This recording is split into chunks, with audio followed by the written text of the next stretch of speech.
5, 4, 3, 2, 1, 0.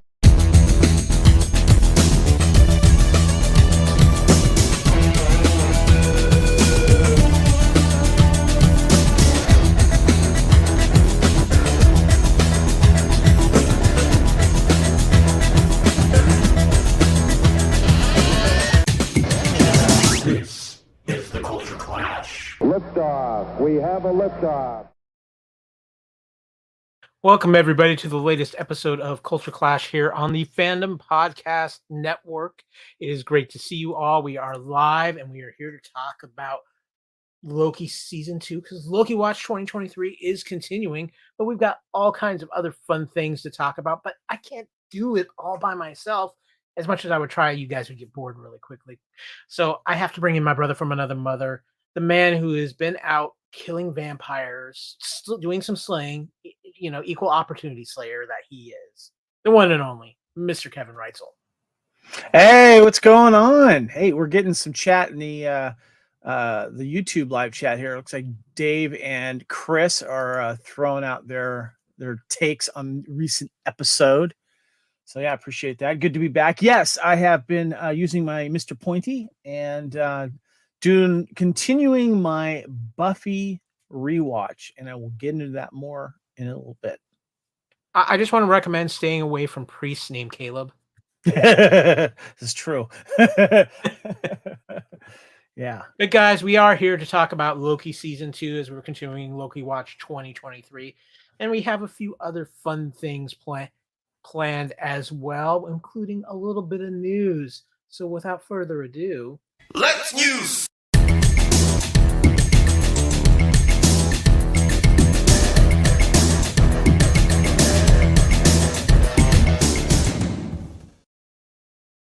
and we start off on a little bit of a sad note this week with Let's News, Kevin, because one of my all-time favorites, Richard Mall, passed away the other day at the age of 80.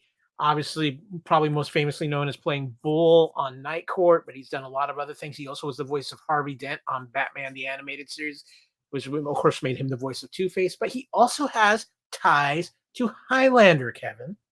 He does, and we did talk about him recently on our Blood of Kings Highlander podcast, which you can also see on YouTube. Both Lee and I did the podcast. We were discussing the premiere episode of Highlander, the TV series from 1993. And Richard Mall played Slan Quince, the evil baddie in that first episode. And of course, that first episode was crucial because Connor MacLeod himself, a fellow clanmate of Duncan MacLeod, who is the lead of the TV series, came in to kind of pass the torch, so to speak, make an appearance, and Slan was the evil bad. And there was a really cool fight scene on one of the bridges there in Vancouver, aka Seacouver. But yes, it's sad to know that people from our one of our favorite 80s comedies are slowly passing away. So yeah. Marquee Post, what, last year I think it was, or 2 years? I think 2 years ago actually. Yeah. Now she had cancer, and of course the late great Harry Anderson as well. It's just a shame because I don't believe he actually ever got to make an appearance on the new Night Court that's running, and that's been actually playing some pretty good numbers. But yeah, I was a big fan of Richard Mall. He will always be Bull to me, but he had a great career. It always seemed like he was one of the nicer guys in Hollywood too. So yes, yeah. But, Kevin, speaking of Highlander, we've got some interesting news on the Highlander remake front. The actor strike is still going on, yes. However, the writers are back at work, which means pre-production on a lot of projects can go on. And it sounds like everything is in place for pre-production on the writing of this film to get going hardcore. And I know, Kevin, Blood of Kings has kind of been even in a little bit of neutral, waiting for news on this film as well. Yeah, Highlander fans are kind of frustrated because it's just been delayed and delayed and delayed. And of course, with the recent writer strike and actors strike, it was like, yeah, okay, when is this ever going to happen? But the writer strike ending and the actor strike coming to an end could be a blessing in disguise when it comes to certain projects that either may have been delayed or on the bubble of being done because maybe priorities were given elsewhere. But those things aren't written and aren't done yet. So according to Deadline, in the world of Highlander reboots, there can still be only one, and that's a good one at that. For the first time, Lionsgate will be launching sales at the AFM on their long gestating fantasy reboot, which has Henry Cavill aboard to star as the Scottish swordsman, and John Wick filmmaker Chad Stahelski set to direct. We hear this will be a big budget proposition north of $100 million. Stahelski himself has previously talked about it. The John Wick with swords. This team is eyeing a 2024 start. And of course, I said before, Kyle, and in Bloody Kings episodes that we've talked about, it was supposed to start, I think, back in 2022 and go on. So this will be welcome news for AFM buyers whose pool of pre-sale projects are being diminishing by the ongoing strike. This new movie will be based on the 86 original, which starred, of course, Christophe Lambert and Sean Connery and Clancy Brown as immortals hunting them down. Producing the reboots are Joshua Davis, aka from Fast and the Furious, producer Neil H. Moritz Stahelski, through his 8711 Entertainment production company, and Louise Rossner. The current draft of his screenplay is by Mike Finch, and the late Peter S. Davis, producer of the original Highlander, initiated development of the new film, Summit first acquiring remake rights to the original in 2008. So it looks like this is a big step for us Highlander fans and fans of sword and sorcery movies going forward. That it's nice to see more of this happening. But this is a good sign, Kyle. It is. I'm glad to see it, and this brings up a good point. I know our good friend John Mosby talked about this on his Echo Chamber site as well, and I'm sure we have a couple of friends besides Mr. Mosby, including Mr. Melville, who might be pretty tied into what might be going on with this film. But this is an interesting time because you do have the writers back, and I think we could see where there's a lot of projects that have been kind of sitting there, and now that at least the writers can go to work, that they might be ready to hit the ground running on some of these projects as soon as the actors can get back to work. Yeah, I want to let people know that when it comes to information and such, John Mosby, who released an article just recently because of this news on his Echo Chamber .online website. We know John Mosby very well. I've met him through the Highlander community, but we've had him here on the Fandom Podcast Network talking about Star Trek and Doctor Who and a bunch of other stuff. And he is a writer himself. He's done a lot of interviews on sets of movies. He was on set of was the last Highlander movie.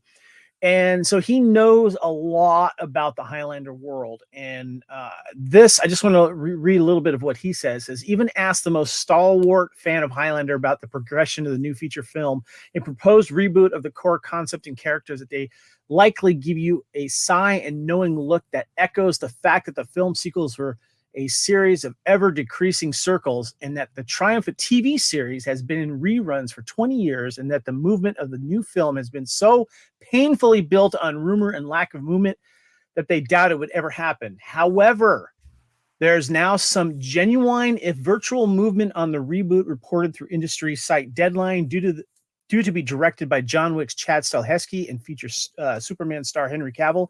It appears that Lionsgate is actively moving the production forward and is intending to launch interest in sales of the film at the key industry market event, AFM, American Film Market, confirming that they hope to start filming the feature sometime in 2024. And he does go on to reference the WGA strike, of course, the Writers Guild of America, and the SAG strike, the Screen Actors Guild. And what this event is, it's basically studios, people trying to sell movies to studios and to distribute them. And what you guys have to understand here, we have a major A-list actor, Henry Cavill, and we have almost, I would say, an upcoming A-list director, Chad Stahelski, because he has made his foot in, he's put his foot ground in directing, but also in martial arts and in stunt work. He has a whole stunt group, the 8711 group. That's his. That's all designed by him. And they do a lot of the stunt work in a lot of films now. So he knows people in the industry. So if you're trying to market a movie, you've got a lot to push by marketing that movie the way that it's packaged now. That's good news. Yeah, and I'm excited for this because I really think Henry Cavill, who I know he's also got that Warhammer project, which is a passion project of his. He's basically a big handsome nerd. Let's just put it out there. Yeah. We're just put the rest of us to shame. But before we get on to the next news, I just felt that was appropriate. Hey, Bloody King Swish. I like that. Yes. Guys, we got some big news too regarding Doctor Who, and the reason why I got to give a shout out to Dan Hadley, our host at Type 40, a Doctor Who podcast. First of all, he actually commented how frustrated he is with the Highlander situation as well, because he's a big fan, and he's like, just don't tell me until we get a trailer. But yeah, I tried to meet Dan when I was in the UK, but man, he was busy. I couldn't do it. Well, he's been busy because this is the 60th anniversary of Doctor Who, and he has been covering it all over the place on Type 40. So please go check that out here on the Fandom Podcast Network, or find the Type 40 feed because Dan is doing a phenomenal job. But we did have some major Doctor Who news released towards the end of the week, and that is the release of the 3 David Tennant specials and when they will be airing. Now, here's the twist to this, guys. If you are not aware, outside of the UK, the only place you will be able to see these Doctor Who specials is Disney Plus. Disney Plus is the exclusive distributor of Doctor Who, any new Doctor Who, starting with these specials, and anywhere in the world besides the UK, which they will air on the BBC. But we do have the dates of these specials. The first special will premiere November 25th, which is called The Star Beast. It will be followed by the special titled Wild Blue Yonder on December 2nd and The Giggle on December 9th. The specials reunite the 14th Doctor, also known as the 10th Doctor, David Tennant, and companion Donna Temple Noble, played by Catherine Tate. I love Catherine Tate, by the way. I'm really excited about this. As they come face to face with their most terrifying villain yet, the Toymaker, played by the one and only legend Neil Patrick Harris in his Doctor Who debut. All will premiere on Disney Plus globally, except in the UK and Ireland, where they will air on the BBC. This is a huge deal, Kevin. Doctor Who's kind of taken a step back in popularity, especially internationally, during the Jodie Whittaker run for a myriad of reasons. And I'm not going to dive into that conversation. If you want to hear about that, listen to Type 40. It's a Star Wars-esque black hole you could go into with the fan reactions to Doctor Who of the last few years. But there is genuine excitement for the return of David Tennant, now the 14th Doctor, and what this is going to lead to, as it will eventually lead to Ncuti Nagawa, who will be the 15th Doctor. And at the end of these series specials, you will see the regeneration of the 14th Doctor into the 15th Doctor, and which will start the new season of Doctor Who with the return of showrunner Russell T Davies, who, for many of you, if you're Doctor Who fans, was the showrunner from the beginning of the Christopher Eccleston era through the entire Tennant run. So you mean the best parts? Well, I'm a big fan of the Matt Smith and Peter Capaldi runs too. But yes, definitely. It is very exciting times for Doctor Who. I want to give a shout out real quick. David Mattingly had mentioned who do you think would play the bad guy in the new Highlander? Vin Diesel, Keanu Reeves. No. And he also mentioned about getting Clancy Brown somehow back. Maybe not playing their characters, but I would love to see some Highlander alumni come in and play different characters just to kind of show some love and respect to what came before. I think that would be a lot of fun. As for bad guy, God, that's a tough one. There's been a lot of possibilities, and Keanu Reeves would be really cool. I think that he would make. He doesn't play enough bad guys. I've seen him play a couple of bad guys, and that would be really cool. There's a few names I could think of I'd like to see in this. I'd love to see Adrian Paul obviously get a cameo of some kind. Oh yeah. In this. Why I am blanking on his name. You're a big fan of his karate. He was in John Wick 4 in the big fat suit. Scott Adkins. Yes. I would love to see him in a Highlander film. Yeah, well, he he and Chad Stahelski are definitely a thing. Or like what's his name, who was in the third one, Mark Dacascos. He would be a good villain too. Yeah. I would love to see people that know how to handle themselves with a sword and or fighting. And I think we're getting to the point to where we have a lot of actors to choose from that have that type of action and martial arts or just action prowess. That would be a lot of fun. Yeah, I agree. But one more thing before we get into our main discussion about Loki. We did a little something the other day here on the Fandom Podcast Network. We had a very special. Every year we do a little Halloween special. We focus on something. A couple years ago, we focused on the Underworld franchise. Yep. Several years ago, we did a retrospective on Buffy, but we didn't have our YouTube channel. We didn't have some things. We didn't have Buffy, our second Buffy expert who had just finished an entire rewatch, the Queen of Movie Flu, Lacey Adderhold, with us. So it was me, you, your lovely wife, Erin, and Lacey, and we did a live show retrospective on Buffy the Vampire Slayer, which you can find on the Fandom Podcast Network YouTube channel. However, we are going to be releasing the audio of that show on Halloween as well. So, maybe you don't have time to sit and watch a YouTube video. We're putting out this in podcast fashion for you people out there. We'll be dropping on Halloween our great retrospective on Buffy the Vampire Slayer. And I'm just going to say, Kevin and I just kind of took a back seat and let the ladies go because they were drawing the expert vibes the whole show. Yes, my wife is. I don't know anyone that knows more about Buffy than my wife does. Buffy came on during a very important time of her life. She was living in England at the time and working at a store where they sell a lot of nerdy stuff and stuff like that. And so it was really nice to get her opinion again, because we talk about Buffy all the time, and I've been doing a rewatch myself. I'm on season 3 right now, but Lacey Adderhold, of course, who is one of our co-hosts of Time Warp, loves movies like you and I do, Kyle, and physical media like I do. She just finished her entire rewatch of the Buffyverse universe, including Angel. And both of these, this series are important to, or this series in this verse, as we say, Buffyverse, is important to all of us. And I thought it was a good time to revisit it. It's technically the 36th anniversary of the original release in 97, the TV series. And, like, as I mentioned, my wife just loved the show. She was working at Forbidden Planet in London, which is like the biggest collectible nerdy store. And it's still there, very popular. And she used to watch this with her friends, and she's done so much rewatching of this. She knows them very well. She knows the characters very well. And so I thought it was time to revisit this. And plus, on the YouTube platform, share a lot of pictures with the stories as well. And we let them choose their top 5 episodes, talked about the seasons.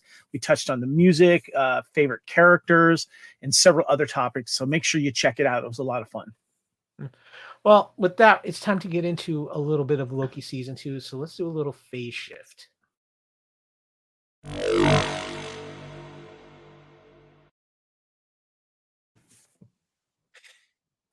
I'm still waiting for my puppet, Kevin.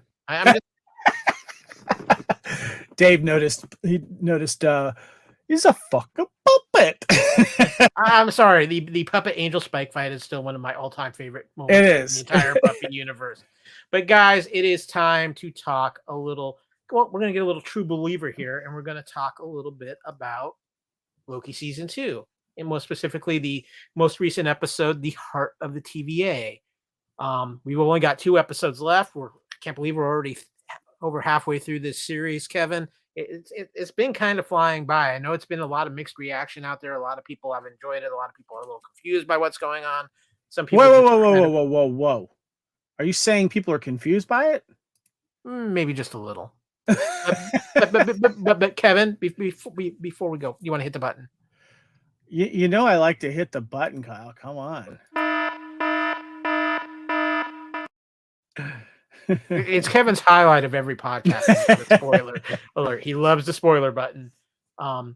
Yeah, it is time to talk Loki season 2, episode 4, The Heart of the TVA. Mr. Reitzel, would you care to get into our Book of Marvel and give us the episode plot synopsis? Maybe I'll understand the episode more. Let's do this. All right. Plot. You never know. Plot synopsis for season 2, episode 4 of Loki. And that episode is called Heart of the TVA.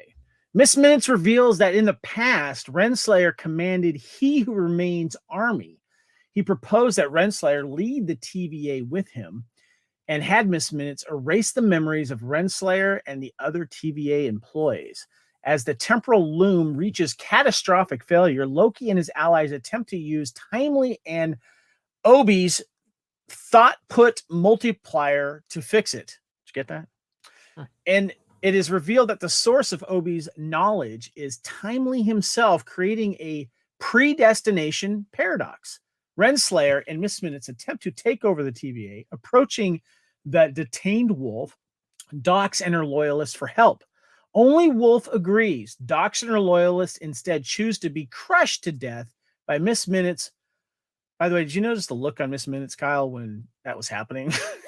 all I know is when cleanup in TVA jail was called for, I'm glad I wasn't on duty. When you hear the sound of blood oozing, that was a nice touch.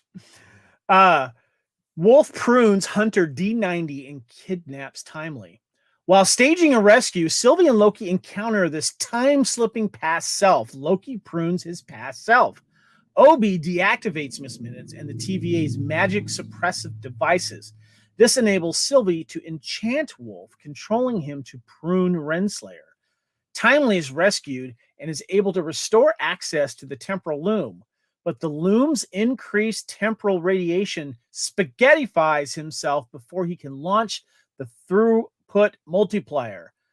The temporal loom explodes, with the blast wave spreading towards Loki, Mobius, Sylvie, B15, Casey, OB, TVA, Kevin, Kyle, and everyone in our Fandom Podcast Network chat. Hey, well, and in that chat now is the lethal mullet himself, Adam O'Brien. And if you're paying attention, there's a little drop that happened shortly before this episode came out where he's doing a little flashback to one of your all-time favorite buddy cop movies, Tango and Cash, from a flashbacking back to a prior episode of Lethal Mullet. So the last great action hero of the 80s, and should have gotten a sequel. I'm just gonna say I might be agreeing with Dave Mattingly by the end of this episode. Here, Thanos and Kane got nothing on Miss Minutes. She is the most terrifying screen villain since Tenet as Kilgrave. You know, I'm beginning to kind of, because at least there was like some reason with Thanos. Miss Minutes, she cray. Yeah. And she's in love cray, so that's even scarier. And yes, Chris, you are right. Tango Cash is an underrated gem. Thank you very much. Hatcher. That's all I gotta say is Terry Hatcher. Terry Hatcher. Worst cop. So yeah.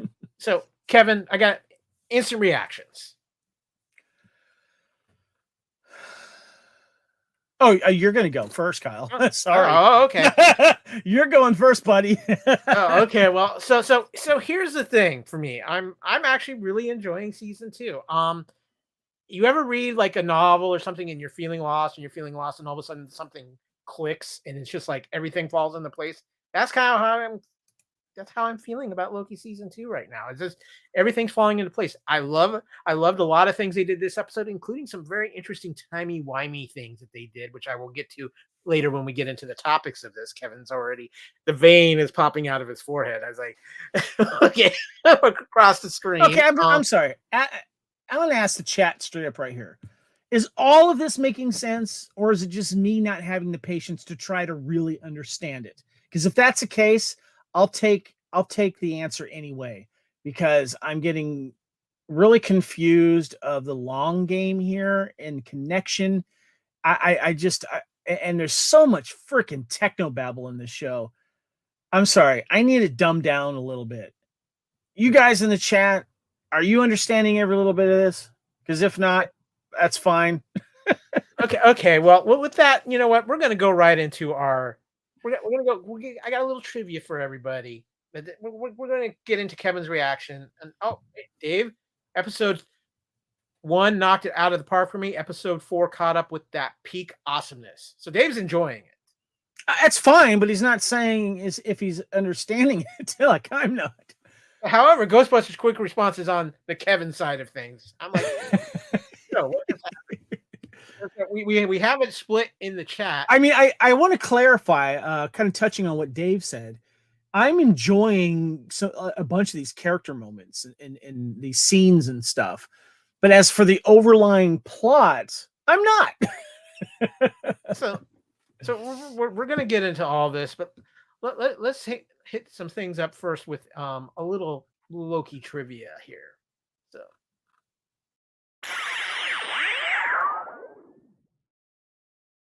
we've got some Marvel Cinematic Universe trivia, specifically Loki Marvel Plus trivia here. So I've got a few pieces here I've managed to pull out for some Tesseract and some Infinity Stones and all that good stuff. When OB brings out his models and apologizes for their scale and one coat of paint, this mirrors similar statements said by Doc Brown in Back to the Future in the Back to the Future trilogy, explaining and apologizing for his models. So, a little time travel respect going on. By the way, real quick, I'm going to kind of go along with what Chris and Dave is saying they're enjoying the ride. Maybe they don't understand it right now, but they're kind of curious to see what's going to happen in the season. Maybe that'll clear it up a little bit. That's just, I'm kind of paraphrasing by both of what they've said. Yeah. Now, one of the big reveals in this episode was, of course, Renslayer's true connection to He Who Remains, Kang, or whatever you want to call him. But Renslayer and Kang have a complicated past in the comics as well. In that canon, the pair fell in love after her empire was conquered by Kang. So, you got a little Stockholm syndrome there or something like that. We also now know the meaning behind the TVA's motto for all time, always. It originated between Renslayer and He Who Remains. When He Who Remains wipes Renslayer's memory, he calls the process Protocol 42. Not only is 42, of course, the answer to the universe in the Hitchhiker's Guide to the Galaxy, but it's also an important number for Marvel heads, as Earth 42 is where Spider-Man Across the Spider-Verse ends. And finally, Obi's real name makes a bit more sense now, as Aurora Boreas is a serpent that eats itself. The fact that he and Victor cannot work out who came first is a perfect example of this circular reasoning. So, sorry, Dave's cracking me up right now. Yeah, Dave is on a roll. The TVA's motto is Kang's pillow talk. Yeah. So, guys, let's get into our. Oh, there we go. Dave, Loki season 2 reminds me a lot of Dirk Gently's Holistic Detective Agency by Douglas Adams of Hitchhiker's Guide fame, free on Hulu. I'm going to agree with you. This show does have a little bit of Douglas Adams feel, and I think that might be intentional. But let's get into our main topics of the show. Okay, first and foremost, we're going to have a little piece of pie with Kevin. Is he more confused now than ever? And it is okay if he is. Mr. Reitzel, are you more confused than ever now? I've made that perfectly clear, yes. And okay. I just find it funny that there's a pie room with all of these slices of same type of pie. That's funny. Yeah, that's it. So, what can I try to explain for you this week, Mr. Reitzel?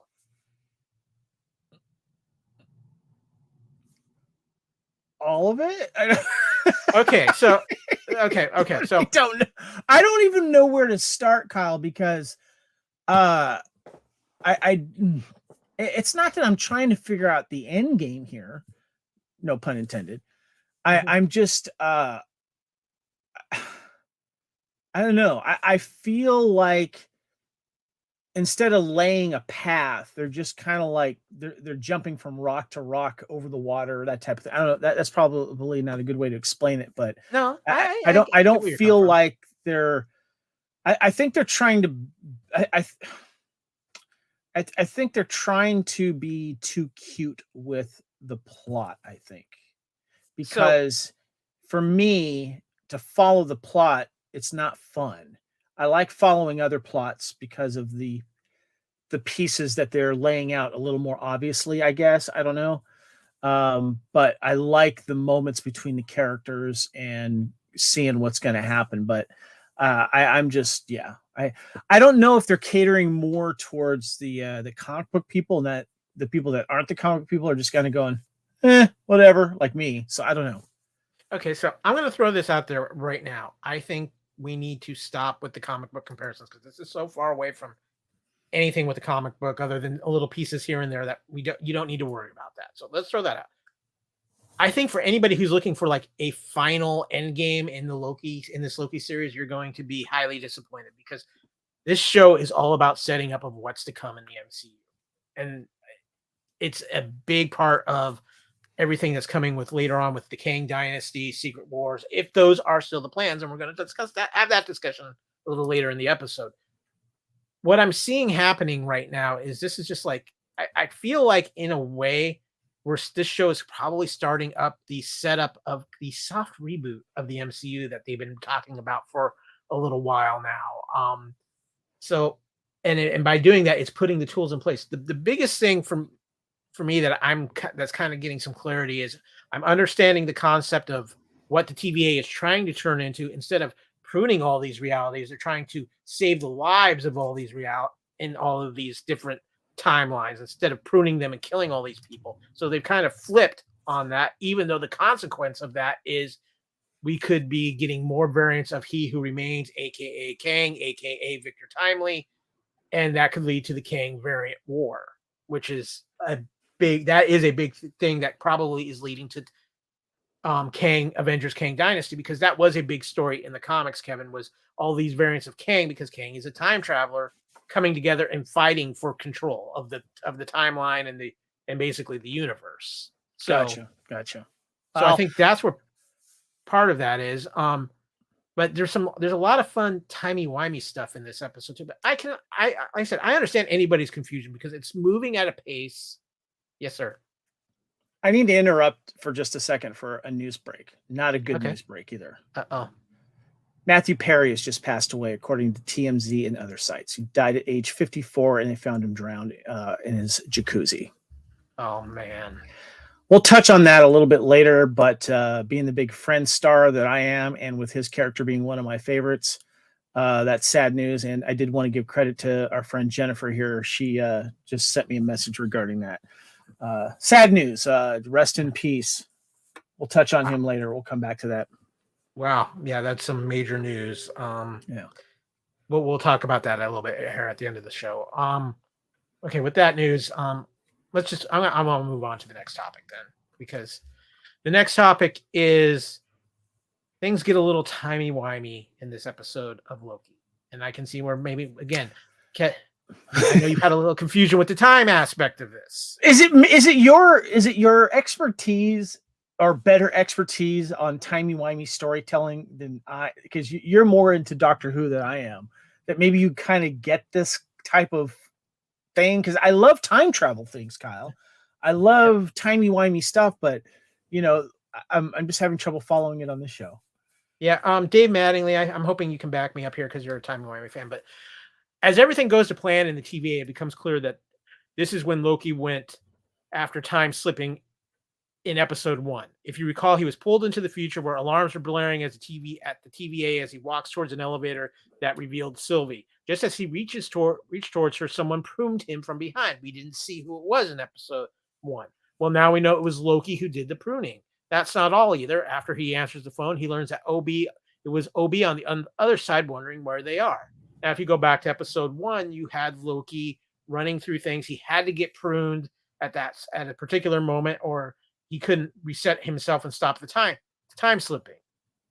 So we are seeing that version of Loki like in the photo here, and it's happening at the same events of this actual episode happening.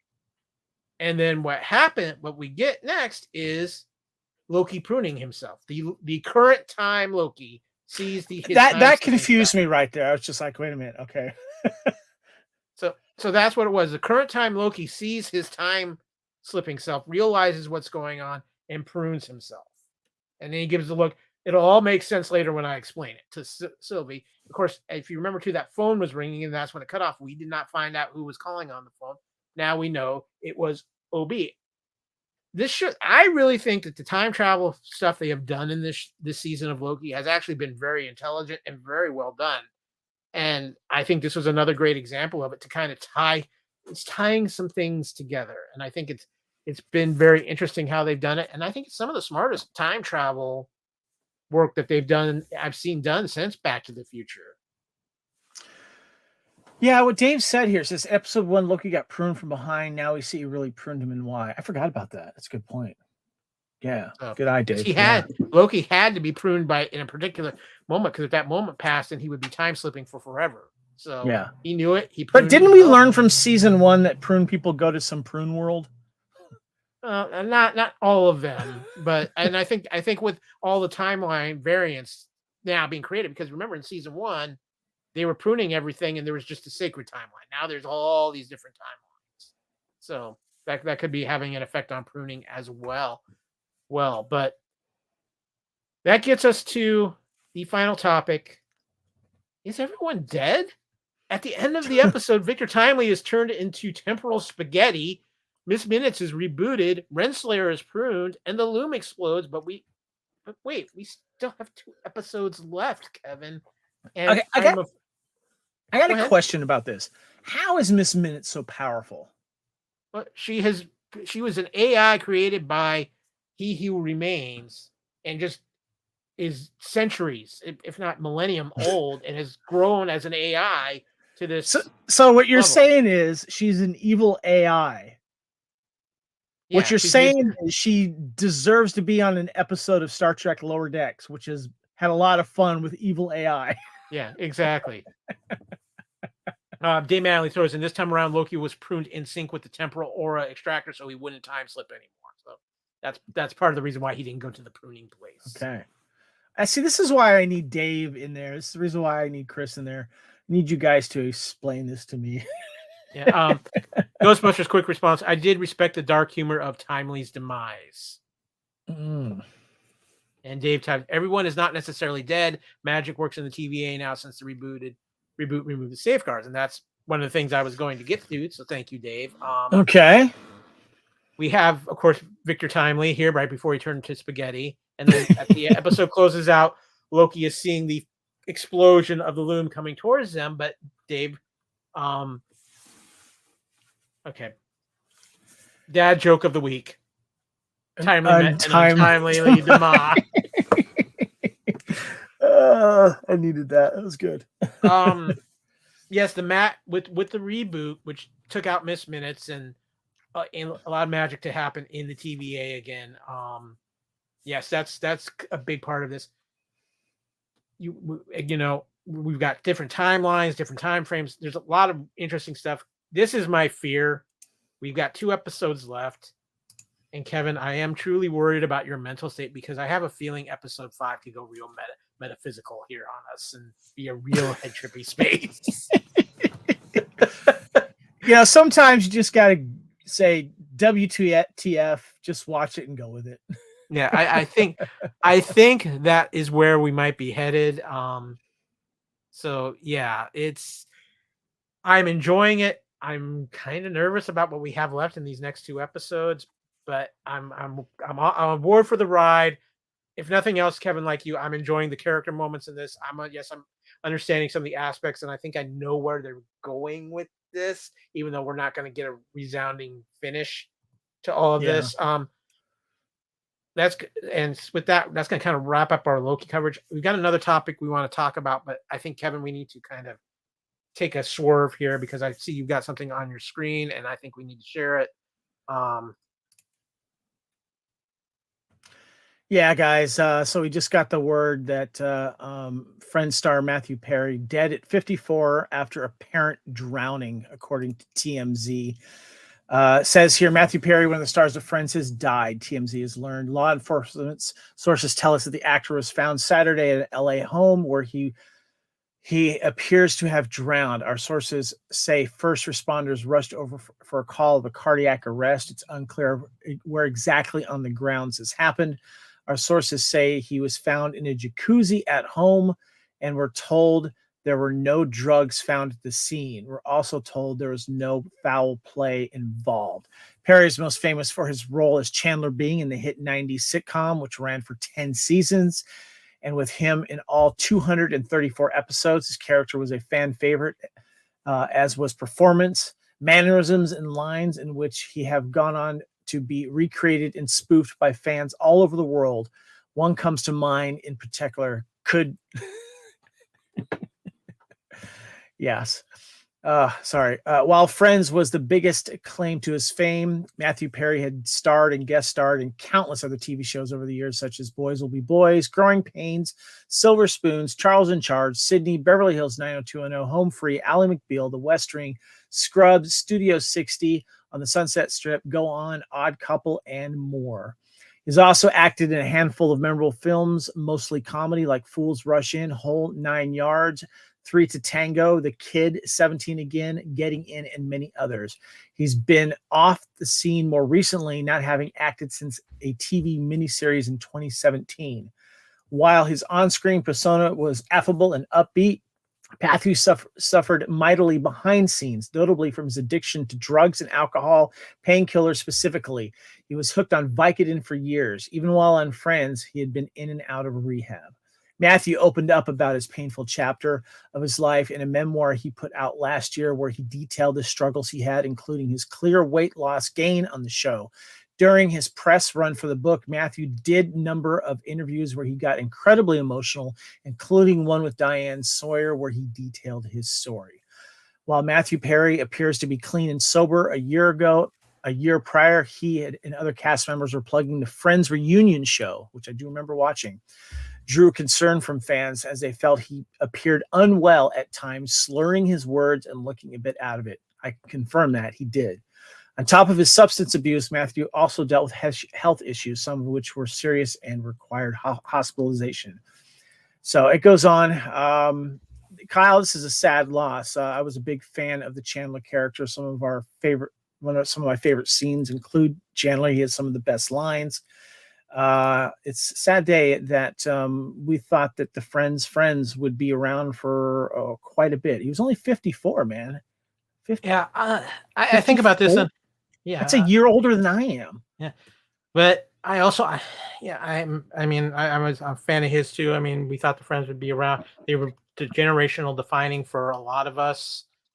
Matthew Perry had his demons, and he had very, very bad demons. And I'm not saying he was back on his demons here, but those demons took a toll on his body. Yeah, and I'm wondering. I hate saying it, but I'm wondering if that toll caught up with him, unfortunately.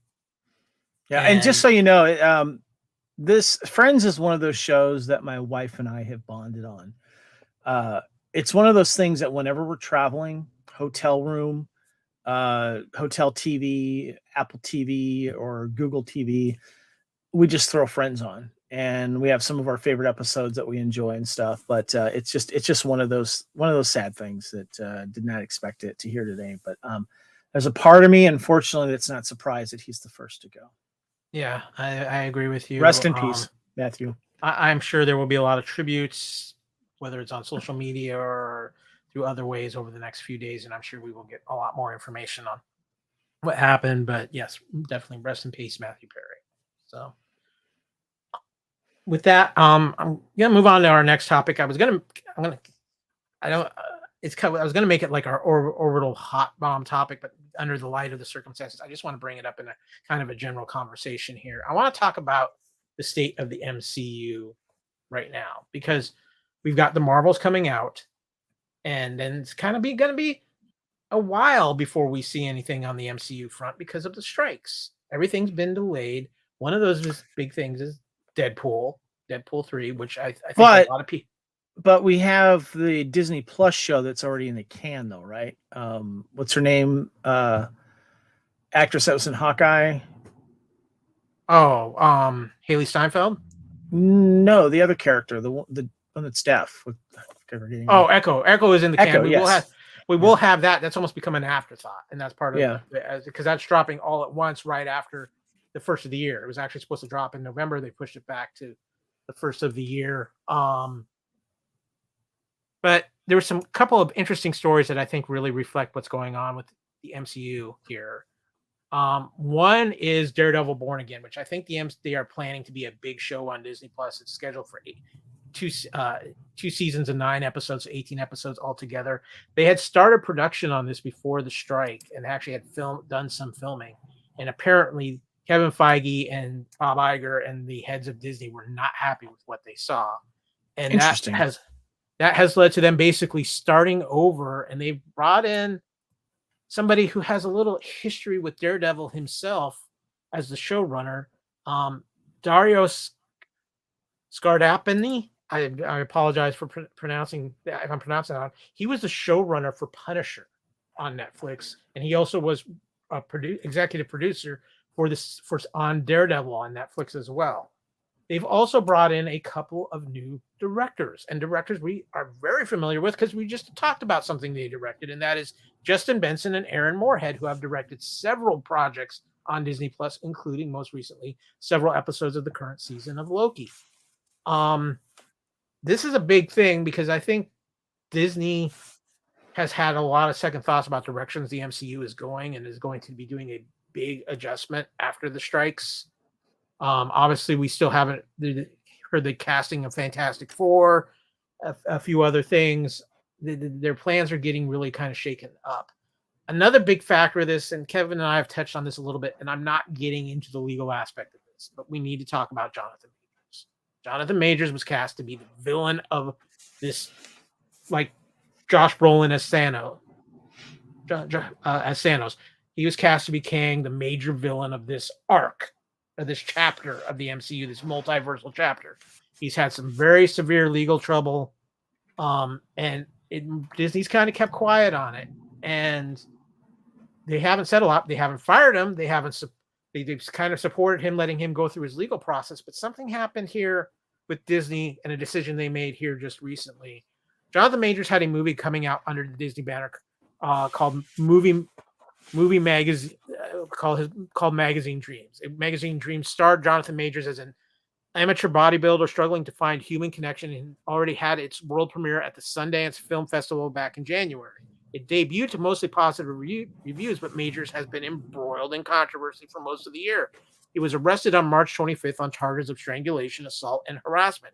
Following several days, he's set to head to trial on November 29th after a New York judge denied a motion to dismiss the case. Even still, he is currently starring as Victor Timely in Loki and still being referred to as Kang. Now, with what happened in this episode of Loki, they have a real easy way to recast Kang now going forward. And it's going to be interesting to see if that's a decision they make. Explain to me how they would explain that. How would they do that? Well, I mean, with Kang, because he's a time traveler, multiverse, you see him turned into time stream spaghetti. He could be easily reincorporated with a new actor. Do you think that's the plan, and that's how they redid the end of this episode? I think that's a distinct possibility. They probably did that. I like Dave's idea here. Yeah, give it to Ravana. Yeah, I like that. Yeah. So it's going to be very interesting to watch. The other aspect of this is because the actor strike is still going on. Deadpool 3 was slated to release on May 3rd, 2024. It's going to miss that date. Sean Levy has kind of dropped that hint, but it's pretty much going to miss that date. There are some rumors that the Captain America film with Anthony Mackie as Captain America could fill in that slot, because that was pretty much down to post-production at the time of the strike. And now that the writers are back, they can kind of deal with some of that. I just want to say this about the MCU and where it stands right now. Yes, I think even I, who am a diehard MCU fan, is feeling a little bit of burnout. And I think there's a lot of reasons for that. And I think but there's three I want to highlight, Kevin. One is, I think they should have at least waited a year before putting anything out after Avengers Endgame. I think people needed a break, a chance to catch their breath, so on and so forth.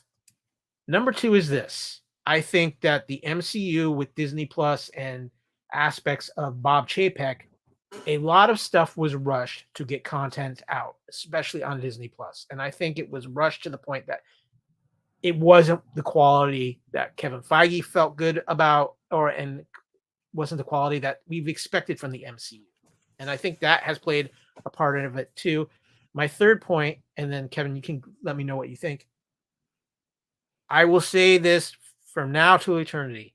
The death of Chadwick Boseman drastically changed a lot of plans for the MCU after Avengers Endgame. because he was to become the Tony Stark of the MCU. He was supposed to be the heart of the MCU going forward. And I don't think they found their footing and found a way to replace that aspect of the MCU yet. First of all, I want to address what Dave says here in the chat. Says, or would it be an amazing surprise, bad guy as the new king is evil Owen Wilson? I can't see Owen Wilson being evil. I just can't. Although I will tell you, it's a breath of fresh air to see him actually have no bangs finally. Seems like every Owen Wilson, he always has his blonde bangs hanging down. So I'm digging the Loki look. All right, I want to address Chadwick Boseman. I don't think the death of Chadwick Boseman has caused this rift in MCU fandom. Yes, it was a challenge, but I think it's just I think it's too many cooks in the kitchen and not creating a definitive plan. I think they've thrown some stuff on the wall to see what it sticks, and that was the wrong way to go personally.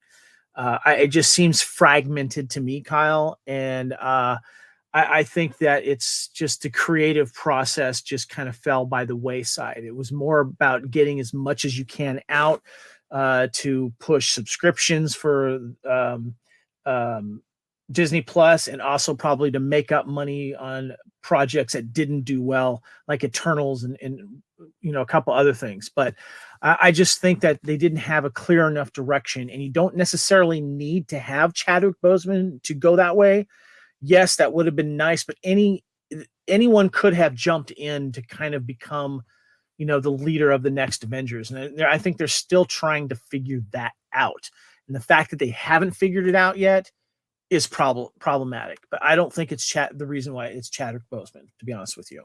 Well, that's my take. Real quick, by the way, I was having a discussion with friends of mine in the 501st yesterday about Deadpool, because they were wondering, like, did Deadpool get finished, or did they start it? And like, yeah, they started it. But I kind of get the feeling, Kyle, another reason why it's also going to be delayed, and I think it's a smart strategy if they're going that direction, is that there's going to be planned, how a lot of these big budget films plan for reshoots just in case, whether they're needed or not. I think this will also give the production team, once the strikes are out of the way, and the creative process going forward, that will allow some really fun cameos to come into Deadpool, because we have the feeling that Deadpool is going to have a plethora of cameos to take fun, or to poke fun, but also kind of take advantage of this whole alternate universe timey-wimey thing that's going on with Deadpool. And I think that they're going to throw in some stuff for the comic people, throw in some stuff from the movie people. I think it's going to be a lot of fun. Just two quick things. As far as we talk about them throwing so much out, I think that's why Bob Iger said we're focusing that our focus is being changed from quantity to quality. Exactly. He's made that point a couple of times. Yeah. I also think Deadpool 3 has a very big role to play in what the future of the MCU is, because everything I've read, and I've been pretty much not 100% confirmed, but there's a lot of strong sources. Miss Minutes is a big factor of Deadpool 3, because that is the TVA, and Miss Minutes is the rumored way of how they're bringing Deadpool into the MCU proper. I wouldn't be surprised. It's a powerful entity there, and using something like that to get these people into Deadpool and Deadpool into the MCU would be a great way to do that, and hopefully maybe tease some Fantastic Four and stuff like that. And one last MCU thing. Last year they put out a great special, Werewolf by Night, one-shot Halloween special, very fun. They just put out the colorized version of that, and that's awesome. I didn't know that.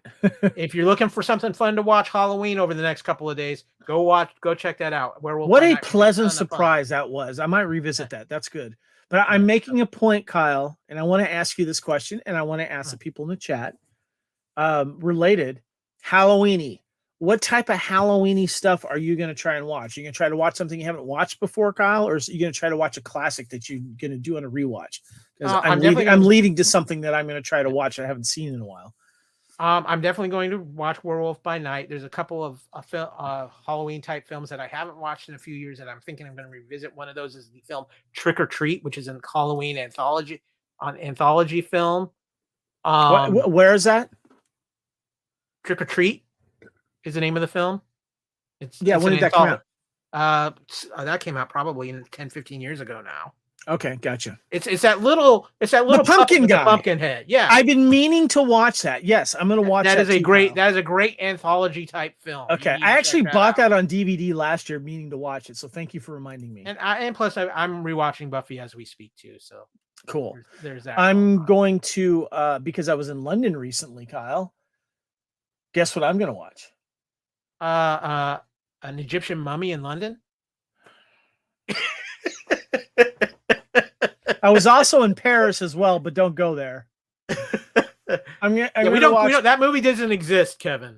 I'm gonna watch An American Werewolf in London. I got the urge to want to watch it again. It also happens to be one of my wife's one of her favorite films as well. So she's actually met actor David Naughton, gone to a panel that he was in promoting the film and being interviewed, and so I'm looking forward to revisiting that. Still one of the greatest effects of all time, the transformation into the werewolf. Dave, you and I have something in common. I have also been to Evil Dead the musical on stage. Mine wasn't recently. Mine was back in 2017 in Georgia, and they had the blood splatter 2 rows in the front part that you could pay extra for the extra blood splatter. It was great.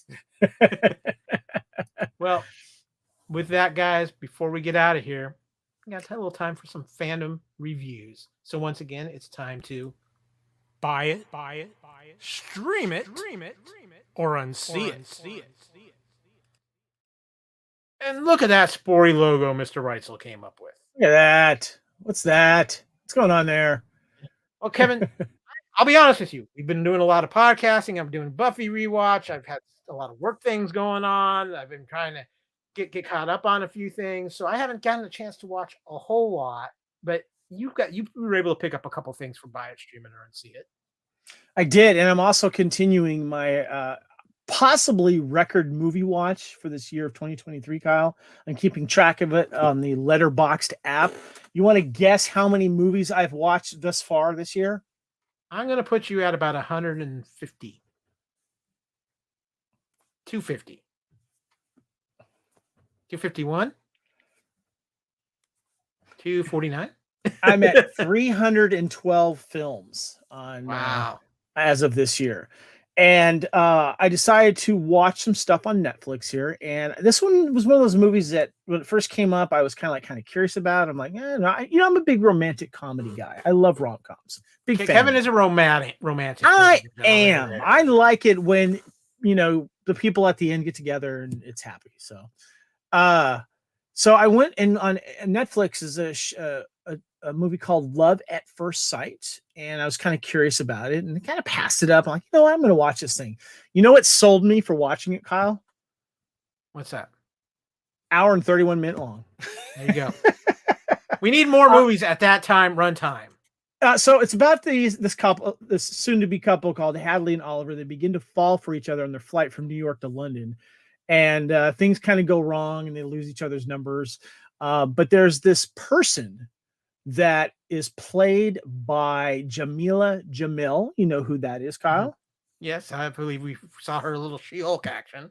Yeah, she was in She-Hulk, and she was also the friend in the New Girl with was it Zoe Deschanel? Zoe.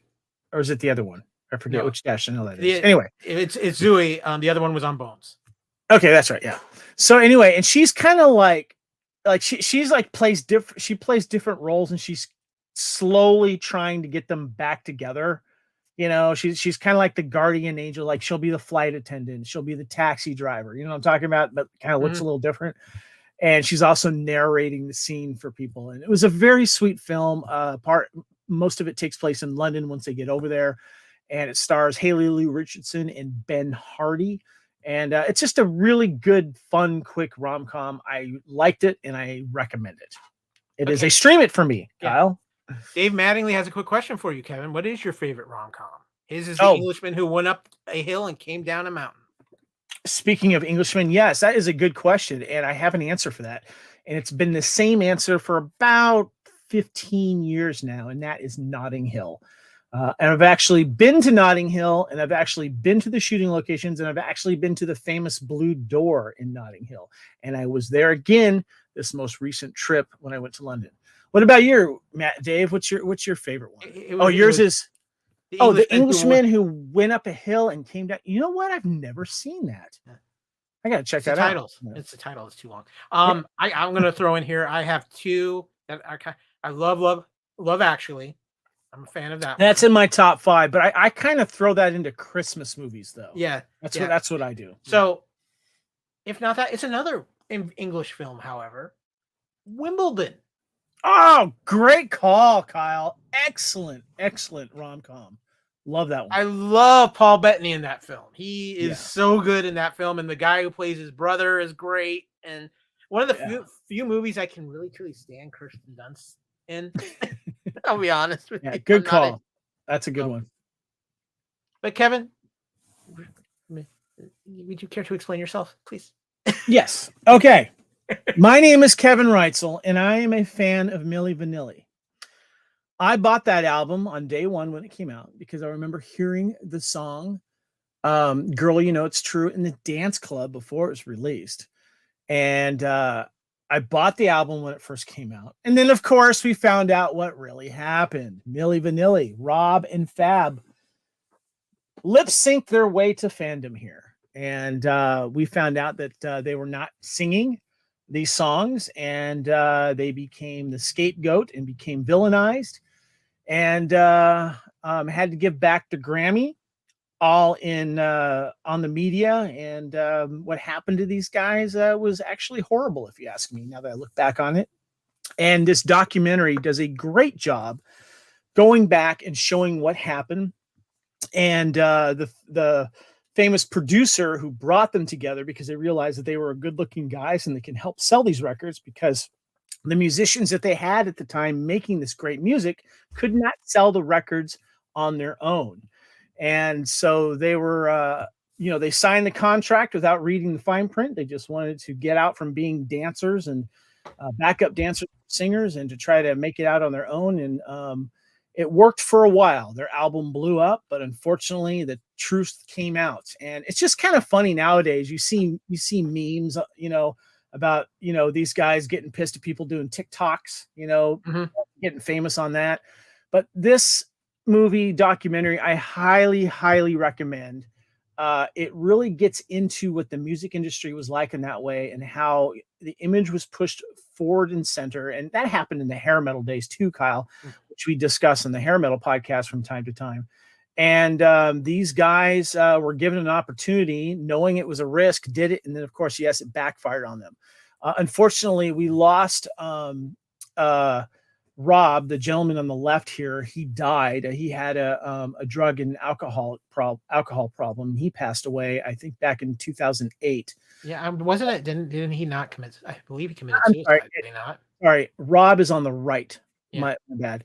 Fab on the left. I don't know if it was suicide. I think it was. I can't remember. But there is a redemption in this.